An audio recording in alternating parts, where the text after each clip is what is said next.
તો આ તરફ દીવમાં મલ્ટી સ્પોર્ટ્સ બીચ ગેમ્સ 2025ની તૈયારીઓને આખરી ઓપ આપવામાં આવી રહ્યો હોય તેવા સમાચાર મળી રહ્યા છે। ત્યારે ત્યાં 2025 માટે મલ્ટી સ્પોર્ટ્સ બીચ ગેમ્સનું આયોજન કરવામાં આવ્યું છે। ત્યારે દીવના ઘોઘલા બ્લુ ફ્લેગ બીચ પર ભવ્ય રમત રમાશે।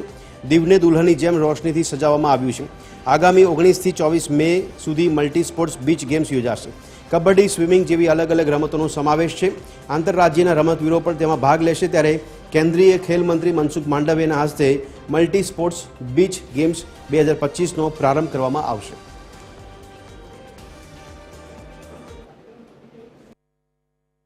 આંધ્રપ્રદેશ દીવમાં ઘોઘલાના બ્લુ ફ્લેગ બીચ ઉપર નેશનલ ગેમ્સ છે તે યોજાનાર છે। આગામી 19 તારીખના રોજ અહીંયા 2100થી વધારે ખેલાડીઓ છે તે આ બ્લુ ફ્લેગના બીચ ઉપર છે તે રમત રમશે। ખાસ કરીને અત્યારે તૈયારીઓને આખરી ઓપ આપવામાં આવ્યો છે। કેમેરામેનને કઈ તમામ દ્રશ્યો બતાવે કે જોઈ રહ્યા છો કે મંડપોની સજાવટ કરવામાં આવી છે। આખા દીવને હાલ અત્યારે દુલ્હનની જેમ શણગારવામાં આવી રહ્યો છે।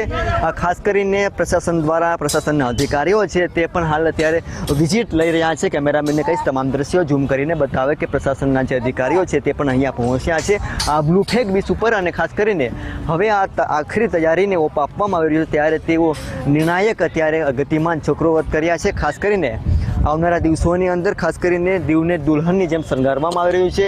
લાઇટિંગથી ફૂલ ડેકોરેશન કરવામાં આવી રહ્યું છે અને આગામી 19 તારીખે અહીંયા દેશભરના 2100થી વધુ ખેલાડીઓ અહીંયા આવશે અને અલગ અલગ રમતમાં ભાગ લઈ અને પોતાનો હિસ્સો આપશે। અને દેશના કેન્દ્રીય મંત્રી અને ખેલ મંત્રી એવા મનસુખ માંડવિયાજીને હસ્તે આ ઓપનિંગ કરવામાં આવશે।